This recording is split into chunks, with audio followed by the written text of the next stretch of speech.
Et quand la végétation est très très sèche, la moindre étincelle suffit.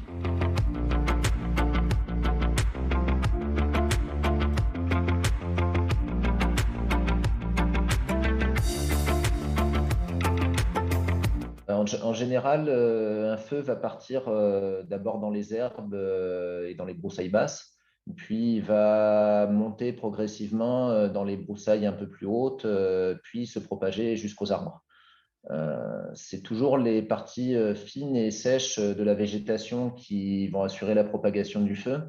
Et du coup, toutes les formations végétales peuvent brûler, y compris celles hors forêt, comme les talus en bord de route, des champs de céréales bien mûrs, des friches.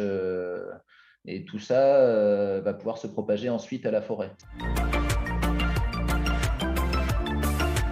C'est la teneur en eau des végétaux qui est importante pour la propagation des feux.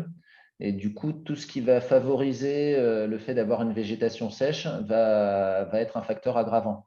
Par exemple, s'il n'a pas plu depuis très longtemps, si on a des périodes de canicule qui vont aussi assécher la végétation, ou des végétations qui vont être un peu dépérissantes suite à l'accumulation des sécheresses précédentes, au fur et à mesure des années, ou à des attaques de parasites. Et un autre facteur qui est important, c'est le vent. Donc les jours de grand vent, le feu va attiser les flammes et on va avoir des feux qui vont se propager encore plus vite. On peut avoir des feux qui vont courir au sol, qui vont pas monter en cime des arbres. Et donc, on va avoir la forêt va pouvoir se remettre assez rapidement dans ces cas-là. Par contre, on peut avoir des feux qui se sont propagés jusqu'aux arbres ou qui ont tout brûlé, où là, il va falloir plus de temps pour que ça se reconstitue. Les feux, ils sont à 90% d'origine humaine. Et sur ces feux d'origine humaine, il n'y a pas que il n'y a pas que les allumages volontaires. Il y a environ la moitié des feux qui sont liés à des imprudences. Et quand la végétation est très très sèche, la moindre étincelle suffit.